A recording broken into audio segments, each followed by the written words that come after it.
iyi nzira ijya mu ijuru n'urujya n'uruza turi guhura n'abayivamo twebwe tujyayo nshuti z'umusaraba. Umujyanama wacu ni Kristo, ni umwuka wera. Ni nayo mpamvu waje. Yesu yaravuze ngo niwe uzabemeza iby'ibyaha. Iyo akwemeje icyaha yaguze ubugingo bwacu urupfu. Imana ni igitangaza, icisha inzira z'abariho aribo batwebwe ikazinyuza mu rupfu, ikavuga ngo nimubeho, izinyujije mu rupfu. Mu yandi magambo, impamvu Yesu anyuze mu rupfu ngo tubeho ari bwo buntu. Ijwi ry'umukanguzi.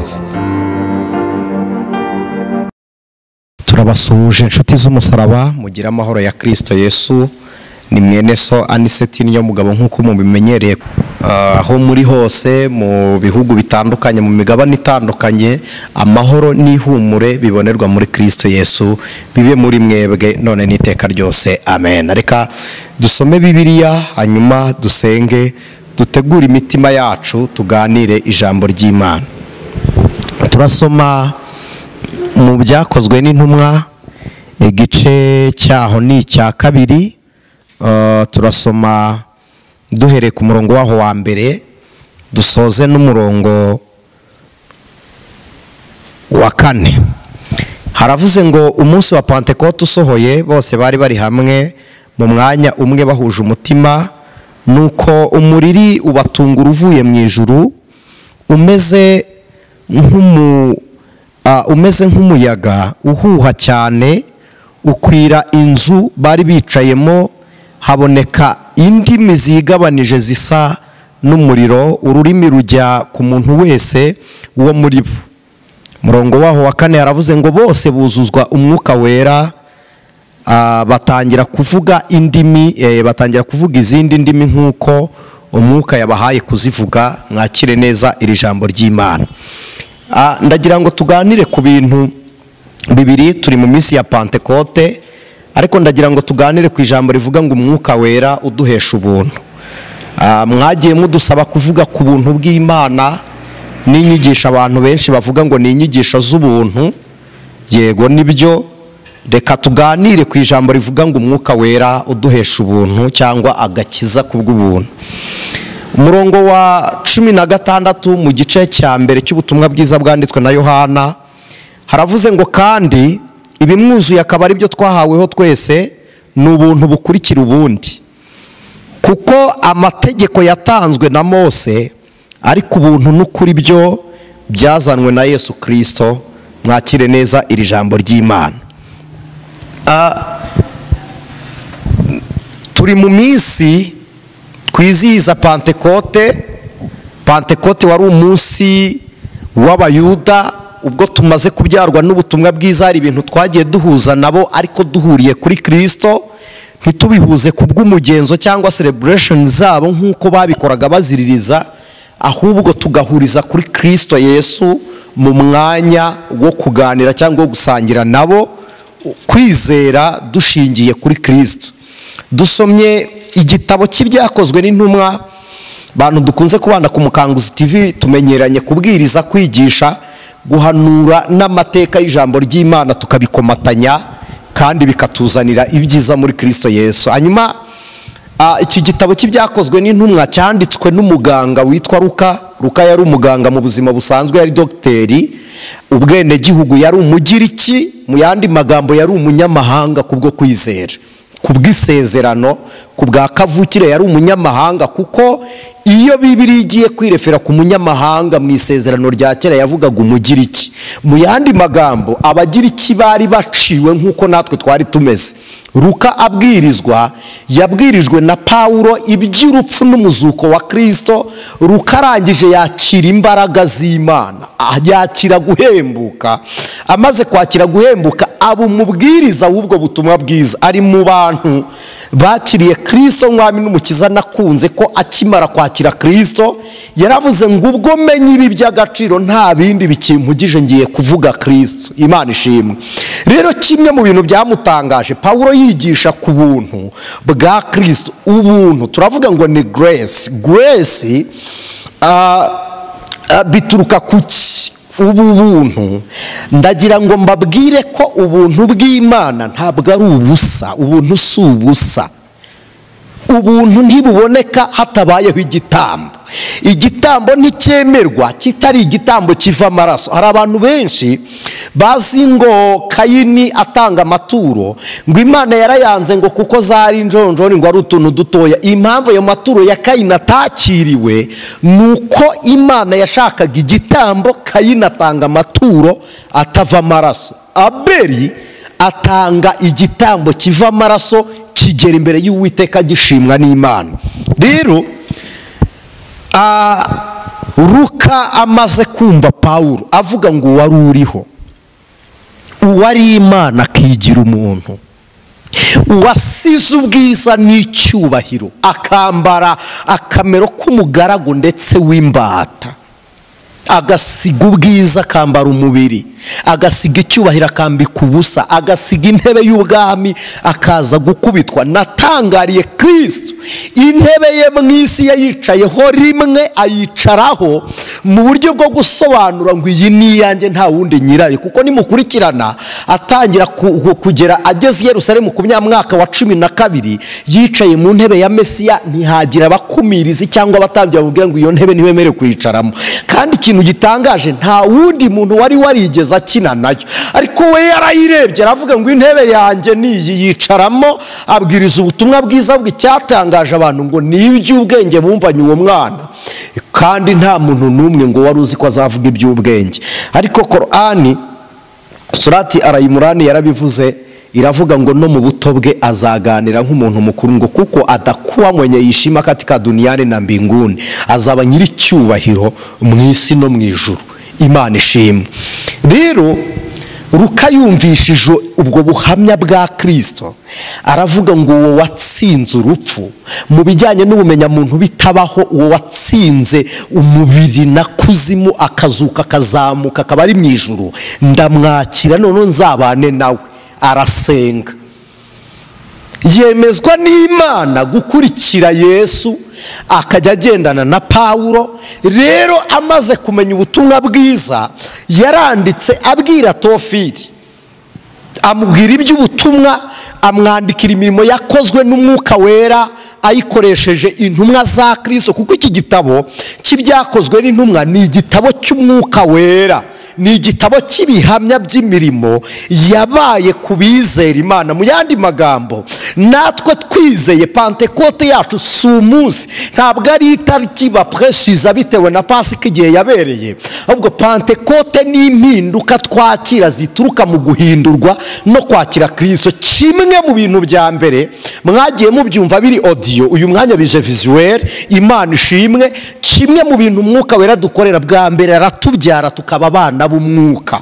Iyo tubyawe n'Umwuka tumenya ibiri mu mucyo, tumenya ibiri mu mugambi w'Imana, tumenya iby'Imana igambirira. Kuko kwizera kwacu tuguhabwa nuko twemejwe n'Imana, twemejwe n'Umwuka. Ko Yesu yaravuze ngo niwe uzabemeza. Iyo twemejwe n'Umwuka tumenya abo turi bo, tukamenya icyo twaremewe, tukamenya n'iyaturemye. Noneho kabiri, tuba mu isi nk'abimuka, tukanyura muri Kristo Yesu nk'abazamugumamo iteka. Kuko none n'iteka ryose turabizera bazabana n'Umwami mu gihugu cy'amahoro. Imana ishimwe. Tugaruke, baravuze ngo ku munsi wa Pentekote usohoye, Isiraheli habaga iminsi 3: Pasika, munsi mukuru w'ingando, na Pentekote. Pasika wari umunsi abantu bajyaga kwizihiza babanje kubabarira abantu. Nta muntu wizihizaga Pasika na Pentekote n'iminsi mikuru y'ingando hari umuntu bagirana ikibazo. Pentekote yanyu ibi byo kwakira imbabazi za Kristo no kuzigirira abandi. Mu mategeko y'Abisiraheli harimo kubabarira no guharira. Mu mategeko ya Pentekote harimo guharira abantu imyenda. Mu yandi magambo, niho Yesu yakuye ijambo yavuze mu gice cya 6 Matayo cy'ubutumwa bwiza, mu gice cya 6. Reka masome umurongo waho wa 12. Haravuga ngo duharire imyenda yacu nk'uko natwe twahariye abarimo imyenda yacu. Uduharire nk'uko natwe twahariye abarimo imyenda yacu, kugira ngo umuntu ajye i Yerusalemu kwizihiza Pantekote bajyanwaga nuko hari intebe eshatu. Intebe ya Dawidi bivuze ngo mu gihugu cyacu Imana ikomeje isezerano ry'amahoro n'ubwami ku ntebe ya Dawidi. Kabiri, kuko ku ntebe ya Dawidi mu muryango wo kwa Yuda aho yaturukaga, kuvuga ngo ubwami burakomeje aho byari bivuze ngo Imana iracyari ku isezerano ryayo aragahinduka. Intebe ya kabiri yari intebe y'imbabazi, abatambyi bahagararagaho bagahagarara imbere y'intebe y'imbabazi bagasabira abantu imbabazi, bamaze gushima igitambo kigiye gutambirwa abantu, bamaze no kugitamba bakavuga ngo mwakire imbabazi z'Uwiteka, abantu bakababarirwa ibyaha binyuze mu gitambo cyari kigiye gutambwa. Bwa kabiri, bwa gatatu, intebe yari ihari n'intebe ya Mesiya, ari naryo tandukaniro ry'urusengero rwa Yerusalemu n'urwari rwubatse Gerizimu. Gerizimu barasengaga ariko nta ntebe ya Mesiya, barasengaga nta ntebe ya Dawidi, bagasenga nta ntebe y'imanza. None gitangaje, nta n'umutambyi wajyagayo i Gerizimu, abatambyi babaga i Yerusalemu.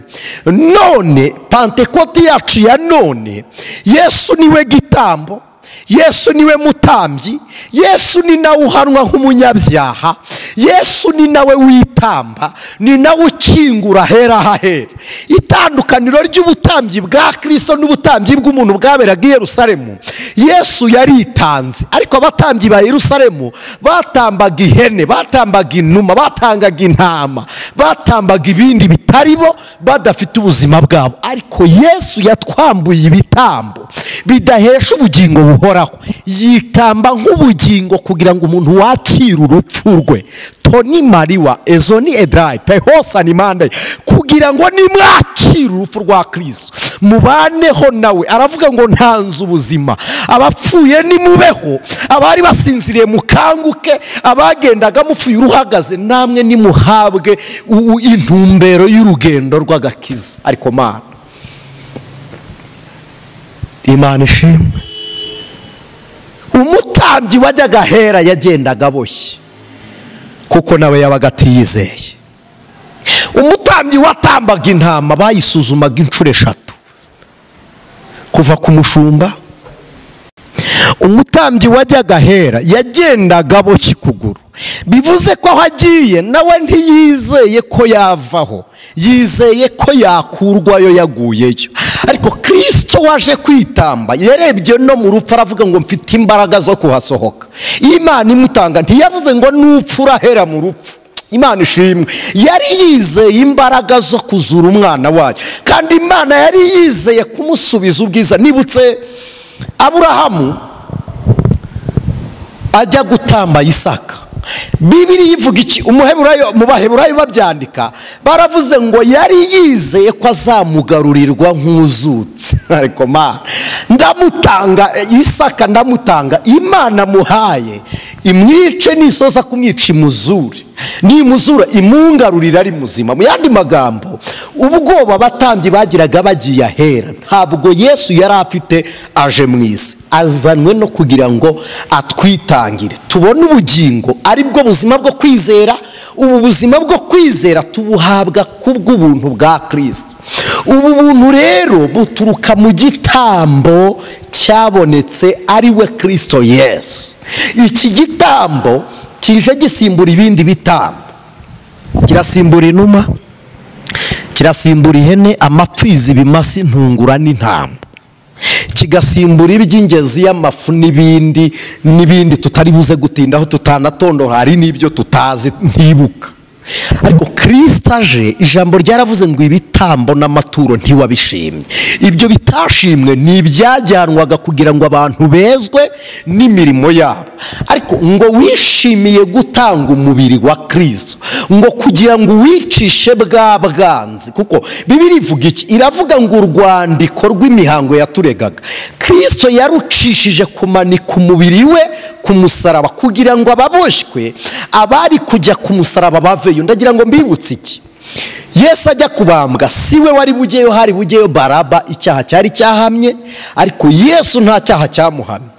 Iyo Yesu ajya kubambwa yahamwe n'ibyaha, yari kuba ari umunyabyaha. ariko ubwo yabambwe Pilato amaze kuvuga ngo ntacyo mushinja, kuko nababwiye intebe y'imbabazi, hari intebe y'urubanza. Abantu bageragaho bakatura iby'imbabazi, bakavuga ngo urubanza rwacu ruciriwe kuri iri tungo, ruciriwe kuri iyi ntama, ipfe mu mwanya wacu, nifa turaba dupfuye, kugira ngo twebwe tubeho. Dore igitangaza, ibitambo byapfaga mu isezerano rya kera ntibyongeye kuzuka ngo abo bipfiriye bahabwe ubugingo buhoraho, ariko twebwe ubuntu tubonera muri Kristo ari nacyo gitambo gihoraho.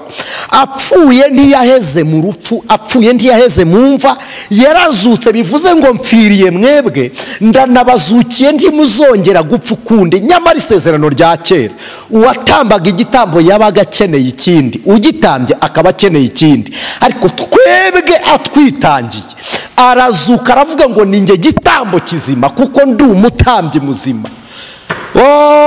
Imana ishimwe. Aravuga ngo ubuzima bw'abizera buzabeshwaho n'abanyizeye. Umunsi wa mbere w'umuzuko Yesu yabwiye abigishwa, yarababwiye ngo nuko mugende mu mahanga yose mwigisha abantu kwitondera ibyo nabategetse. Arababwira ngo kandi abantu bose mwigisha kwitondera ibyo nabategetse bakizera, mubabatize mu izina rya Data wa twese n'Imana n'Umwuka wera. Yaravuga ngo kuva uyu munsi nahawe ubutware bwose mu ijuru no mu isi. Niyo mpamvu yavuze ngo ndagiye kugira ngo umufashe aze. Ubuntu twahawe na Kristo ntabwo buduhesha gukora ibyaha. Kandi bwa kabiri, isano y'umuntu n'Imana ni ubwere wa muntu afite. Ishusho y'Imana mu muntu ni ugukiranuka, kandi gukiranuka exactement ntitubihabwa n'imirimo, tubihabwa no gutunga ubuzima bw'umukiranutsi ari we Kristo Yesu. Iyo twakiriye Kristo ari we buntu, ari we mbabazi, ari we Mwuka wera, ari we buzima, ari we bugingo, ari we kuri, ari we nzira, duhabwa imbaraga zo gutsinda ibyaha muri cya gihe twita icy'ubuntu turimo. Ariko ikintu abantu benshi bari kwibeshyaho none nuko bavuga ngo ntidukwiriye gusaba imbabazi cyangwa kwaturirana ibyaha, ngo kuko Kristo yaducunguye tutaravuka. Ni ukuri, yaducunguye tutaravuka, ariko si umuntu akizwa iki? Ntabwo dukizwa ibyaha, dukizwa urupfu rwa kabiri, ariko kurimbuka, ariko guheranwa na Satani, ariko uwo murage w'abatizera. Hanyuma iyo tumaze gukizwa urwo rupfu, duhabwa ubuzima butsinda ibyaha. Umuntu wakijijwe kubwo kubambwa kwa Kristo akaba atarahabwa imbaraga zo gutsinda ibyaha, wemeye Yesu ariko ntiwamwakiriye. Ikimenyetso cy'uwakiriye Kristo ni uko atsinda ibyaha. Bibiliya ivuga iki? Iravuga ngo ikibyarwa n'umwuka cyose ni umwuka, ngo kuko abayoborwa n'umwuka nibo bana b'Imana, ngo kandi ikibyarwa n'Imana cyose kinesha isi. Mu yandi magambo, isi ni iki? Ni imirimo mibi yayo ikorwa n'abantu bayituyemo. Ntabwo isi ari iki kirere, ntabwo ari iki sky, ntabwo ari ubu butaka, ntabwo isi ari amabuye n'imisozi. Iyo tuvuga isi n'imitima yabaye akahebwe, ni imitima itizera Imana. Rero kwakira Kristo ari bwo buntu, ni uguhabwa imbaraga zitsinda ibyaha. Noneho igihe watsinzwe nabyo ugahindukirira imbabazi, ari ryo jambo rivuga ngo imbabazi z'Uwiteka zihoraho. Ntizihoraho ngo ziheshe abantu gukora ibyaha, ahubwo zihoraho ngo zeza abacumuye ku Mana. Kandi ntidukorera ibyaha kubw'imbabazi zihoraho ngo nitumara kubikora dusubire kwezwa, ariko nabwaho kugira ngo uhunge Imana wakoze icyaha, wayihungiraho kuko niyikweza. Imana ishimwe. Rero ubuntu bwa Kristo buturutse mu rubavu rwa Yesu. Njya nkunda kubivuga, abantu benshi mujya muvuga ngo abagore ntibabarwaga ngo mu isezerano rya kera. Nibyo, ngo habarwaga abagabo n'abahungu. Ntabwo ari abagabo bose, habagarwa abagabo b'Abisiraheli nibo babarwaga gusa. Habarwaga abana b'abasore b'Abisiraheli nabwo kuva ku myaka 12, kuko 12 wari umubare usobanura ngo ni umuntu ushyitse muri Isiraheli. Niwo abazungu bazanye baravuga ngo umuntu uri humanity, ni umuntu usoje nyine wize ngo 6 yisumbuye. Ariko kandi umuntu nyamuntu n'ufite umuntu muri we, nubereyeho abandi, nuhesha abandi umunezero, ari nabwo bukire bw'ibyiza by'ijuru, ni ukubaho uha abandi humuri. Uwo niwe muntu nyamuntu. ariko kuvuga ngo imanite n'usoje atandatu reka mbabwire nshuti z'umusaraba nta nyajwi kugira umuntu ushyitse mu bijyanye n'iby'umwuka no gutungana mu bumuntu, kuko ubumenyi budafite umuntu bwica imbaga bworeka imbaga. Rero ubuntu bwa Kristo twagiriwe muri Yerusalemu aho muvuga ngo abagore ntibabarwaga, natwe abagabo b'abanyamahanga ntitwabarwaga, baruka banditse ibi bitabo ntibabarwaga, abanyamahanga bari baraciwe, iwabo hari inyuma, umugabane wari inyuma, hanze aho Bibiliya ivuga hari kuba abarozi, abasambanya, bakunda kubeshya bakanabikora, ngo aho abantu bazaririra bagahekenya amenyo niwe wari umugabane wacu. Ariko Yesu arabireba abonye gucumura kw'Abisiraheli aravuga ngo ubwo abera bacumuye noneho n'abanduye bakeza, kuko Umwisiraheli wacumuye asa n'umunyamahanga utarigeze kumenya Imana. Imana iravuga ngo ubwo uwamenye acumura agasa n'utaramenye namweza agasa n'uwamenye. Imana iravuga ngo reka bose mbashyire hamwe. Dusome urwandiko Pawulo yandikiye Abefeso. Efeso igice cyaho cya 2. Imana ibaha umugisha. 11 haravuze ngo nuko mwibuke yuko kera mwebwe abanyamahanga ku mubiri, abo abakebwe n'intoki ku mubiri bita batakebwe, mwibuke ko icyo gihe mwibuke ko mwari mudafite Kristo, mutandukanijwe n'Ubwisirayeli, muri abashyitsi ku masezerano y'ibyasezeranijwe. Abashyitsi ku masezerano ibyasezeranijwe Bibiliya ivuga ni Kristo wari buvukire gucungura agatanga amahoro, niwe Bibiliya yita ibyasezeranijwe. Musoma mu Baheburayo Bibiliya ivuga ngo bapfuye bakibitegereje, ngo batarahabwa ibyasezeranyijwe, bari batarahabwa Kristo. Si amasezerano ya mariage, si amasezerano y'akazi ku bashomeri cyangwa inzu ku bapangayi kubapangisha, no, ni ibyasezeranyijwe ariwe Kristo. Mujya mwumva Bibiliya ivuga ngo ibyiringirwa ni ukumenya, ngo kwizera ni ukumenya ibyiringirwa udashidikanya, ni nawe Bibiliya yita ibyiringirwa, kuko ibyo bita ibyiringiro kuri bo ni ibyari kuzaba biturutse mu gitabo cy'umuzingo w'ubuhanuzi Imana yari yaravuze izabagirira, bagira ngo Kristo ni uwabo wenyine. Rero ngo nta mwari abashyitsi ku masezerano y'ibyasezeranyijwe ari nta byiringiro mufite by'ibizaba, ngo ahubwo mwari mu isi mudafite Imana rurema. 13 ariko none kuko muri Kristo Yesu, haleluya, mwebwe abari kure kera mwigijwe hafi n'amaraso ya Kristo. Uwo niwe mahoro yacu, kuko yahinduye twebwe ababiri kuba umwe. Ba bandi babiri, bamwe bari binjijwe ahera bafite umurwa nka Yerusalemu, ariko natwe Imana iduhaye igihugu muri Kristo Yesu, kuko nubwo bafite umurwa nka Yerusalemu ntibazawuturamo nk'abawugumamo, ahubwo turi kugenda, turi gusiganirwa aho Kristo Yesu ari mu isezerano ry'abizera. Uwo niwe gihugu cyacu. Noneho 13 ariko none kuko muri Kristo Yesu, mwebwe abari kure kera mwigijwe hafi n'amaraso ya Kristo. Uwo niwe mahoro yacu, kuko yaduhinduye twebwe ababiri kuba umwe, akuyeho ubwanzi aribwo rusika rwari hagati yacu rutugabanya. Urwo rusika ryari isezerano ribinjiza, ari naryo risobanura wa mwenda wari ahera watandukanyaga umutambyi na rubanda. Ariko Kristo ageze ku rupfu, Imana ishimwe, ngewe ku rwanjye ruhande, Yesu umugondoro we, guhembuka ko gusubirana ubuzima niko kwakinguye ibituro. Bibiliya ivuga iki? Ngo ibituro birakinguka, ibitare birameneka, ngo intumbi z'abera zari zikingiraniwe muri Shewori ngo zirazuka, haboneka umutambagiro muri Yerusalemu, abari bakingiranwe barazuka. Shimiye Yesu watuzuye, ari n'umujura wari iburyo bwa Kristo wari umaze gupfa, yazukanye n'abari baramwizeye bamara igihe, kandi uyu mujura ashushanya itorero rya none rikirijwe ku musaraba. Imana yabwiye Nowa ngo mu muryango w'iyo nkuge uzashyiremo, umuryango uzawushyiremo urubavu. Kristo niho bateye icumu, tubona akayira mu rubavu. Imana yabwiye Mose ngo hagarare mu busate bubiri, bw'urutare ngo ndakutwikiriza ikiganza cyanjye ngo nindangiza nkunyureho nkwiyereke. Ubusate n'imbavu za Kristo aho niho duhagarara. Umuririmbyi wa 424 yaravuze ngo mu rubavu rwa Yesu havuyemwe amaraso n'uruzi rw'ubugingo ngo yoza umutima wanjye. Arongera ararimba ngo ndashima umusaraba, aravuga ngo ariko si umusaraba warambweho ububi bwanjye, ndashima nimva yahambye umubiri. Aravuga ngo ariko cyane cyane ndashima umwami Yesu. This means grace, ni iki gisobanuro cy'ubuntu tugiriwe, kuko ubuntu murumva mw'ijambo ubumuntu. Abize ubumenya muntu hari ibintu biba mu maraso twita grace, n'amavuta aba mu maraso. Muri ibyo yaravuze ngo yamviriye amaraso yo mu mutima we. Oria bone moria donase dry.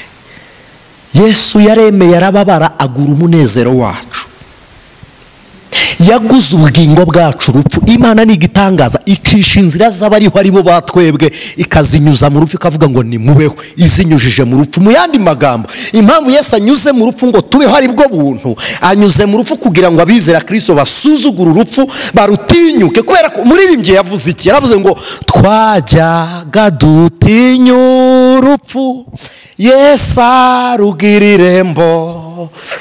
Aravuga ngo ritugeza mu ijuru amahoro, kandi ritugezayo vuba cyane, niwe rembo ryacu. Mu marembo 12 y'abaga Yerusalemu nta rembo ryacu ryari rihari. Ntitwari dufite umurwa, nta mana, nta sezerano, nta mutambyi, nta byiringiro, twari n'abashyitsi, nta mana, ntituri n'ubwoko dayeri.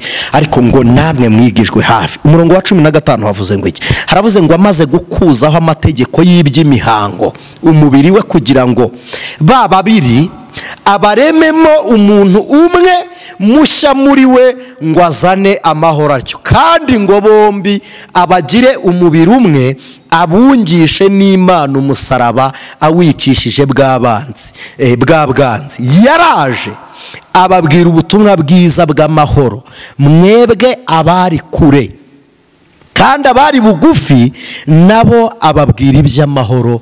Mwakirira ijambo ku bwa Kristo.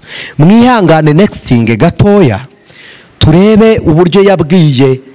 Ariko Imana ni igitangaza. Yabwiye Abatesaloniki ku murongo wa 5 mu gice cya mbere cy'urwandiko rwa mbere Paulo yandikiye itorero ry'Abatesaloniki ngo kuko ubutumwa twahawe butabagezeho ngo ari amagambo gusa, ngo ahubwo bwabagezeho bufite n'imbaraga n'umwuka wera, no kubemeza mudashidikanya namwe ubwanyu muzi uko twemeraga muri mwe ku bwanyu. Ubutumwa twahawe ntabwo ari amagambo, ahubwo Kristo yatugezemo ari n'imbaraga, aradutransforma. Ntabwo yaje kutugira konveke gusa, yaranaduhinduye atugira bashya muri Kristo Yesu. Imana ishimwe. Nihute ngira hafi nje gusenga. Abantu batubwira ngo imirimo yararangiye, ibyo Yesu yavuze ngo byose birarangiye. Nibi byakorwaga by'imihango, amahame, imigenzo n'amategeko. Ariko uyu munsi Yesu yavuze iki mu gice cya 17 cy'ubutumwa bwiza bwanditswe na Yohana?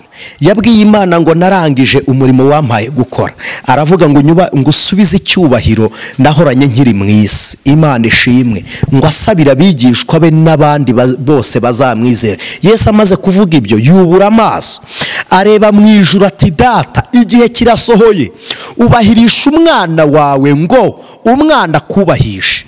Kabiri, nk'uko wamuhaye ubutware ku bantu bose, kugira ngo abo wamuhaye bose abaho ubugingo buhoraho. Ubu nibwo bugingo buhoraho, ko bakumenya ko ari wowe Mana y'ukuri we yonyine, bakamenya n'uwo watumye ari we Yesu Kristo.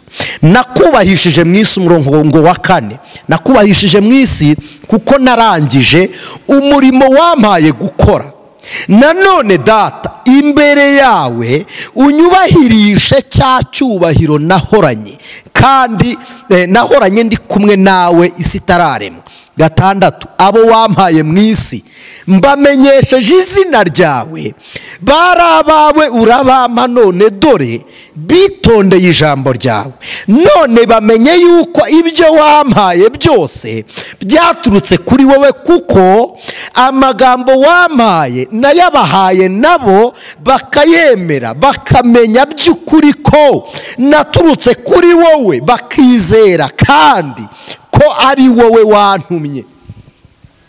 Murongo wa 9, ndabasabira, sinsabira ab'isi, ahubwo ndasabira abo wampaye, kuko ari abawe, kandi ibyanjye byose ni ibyawe, n'ibyawe nabyo ni ibyanjye, kandi nubahirijwe muri bo. Njye sinkiri mu isi, ariko bo bari mu isi, naho njye ndaza kuri wowe Data wera, ubarinde mu izina ryawe wampaye, ngo babe umwe nk'uko natwe turi umwe. Nkiri kumwe nabo nabarindiraga mu izina ryawe wampaye, narabarinze, muri bo nta muntu wabuze ngo arimbuke, keretse umwana wo kurimbuka, ngo ibyanditswe bisohore. Mwakirira ijambo. Uwo mwana wo kurimbuka yanyuze mu biganza bya Kristo. Niki gituma Pawulo yavuze ngo nuhagaze yirinda atagwa, nuko kugwa bishoboka. Niki gituma ijambo ry'Imana ritubwira ngo twe gushira ibisitaza imbere y'abagenzi bacu, nuko basitara bakagwa.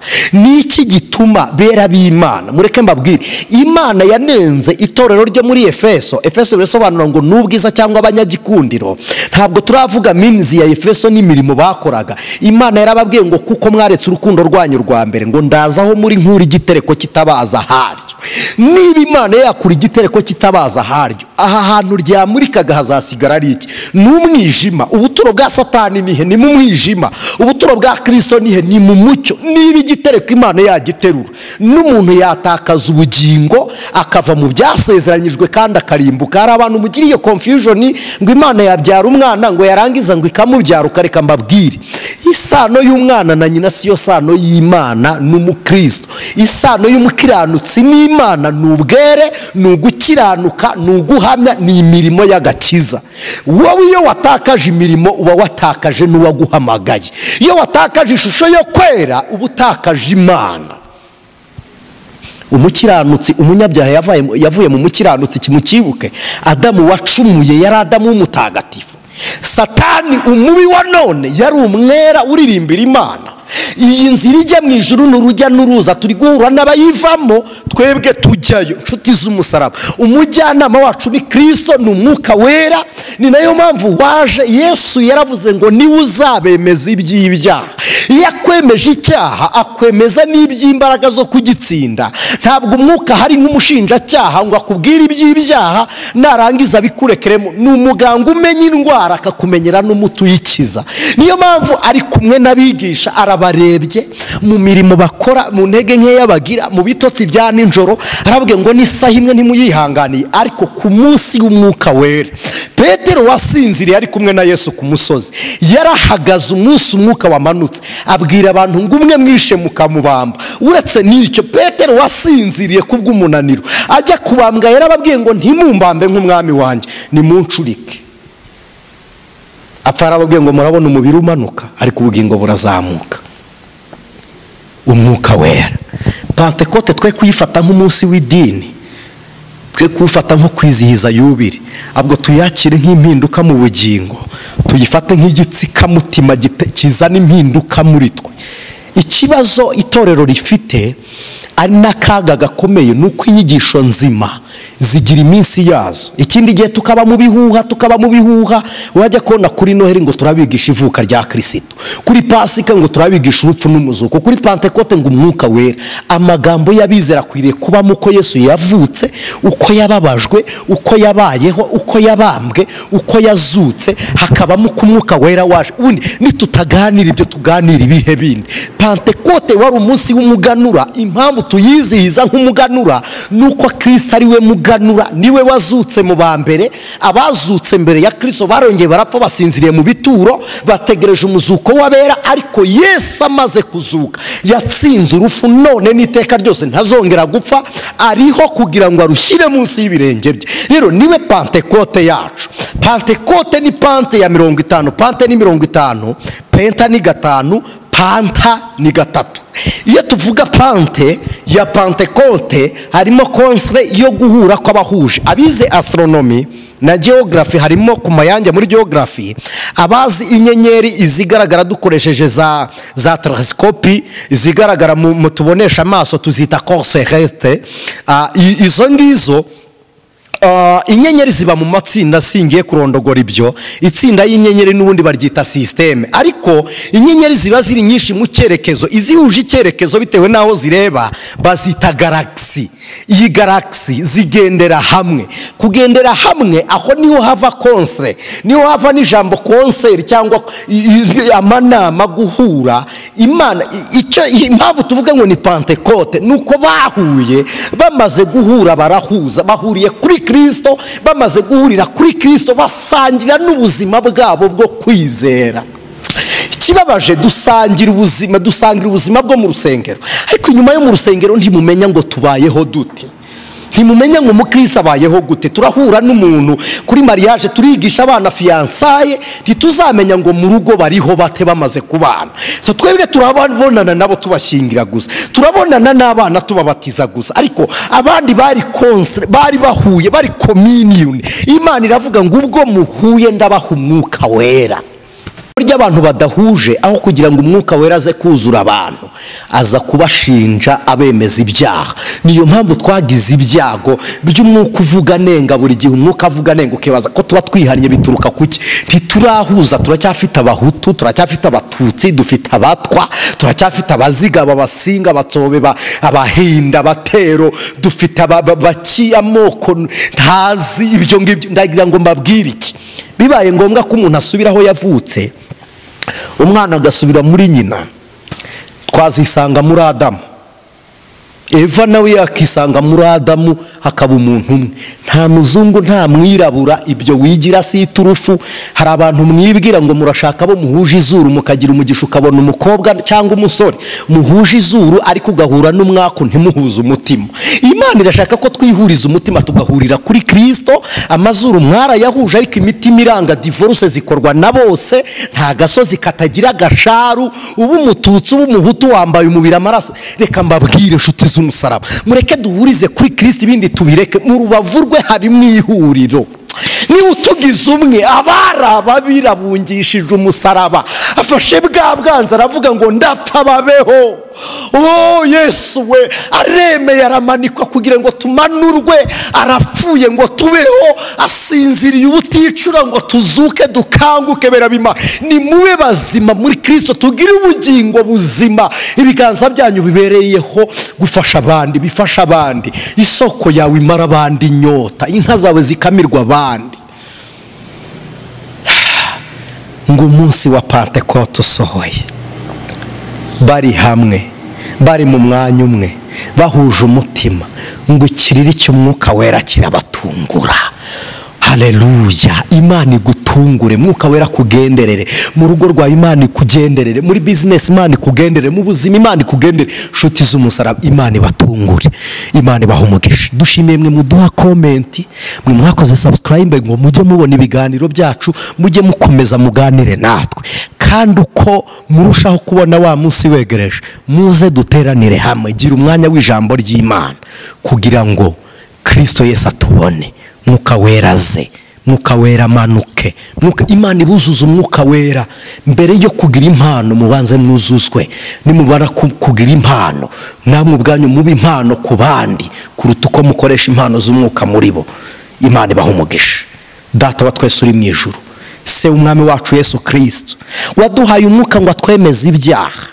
None abantu barakorana ibyaha umurimo batihannye. Umwuka wera nakore ku mitima yabo, abemeza ibyo gukira kuko bamaze kurwara. Waduhaye umwuka wera ngo aduhe urukundo, none abantu baranganye.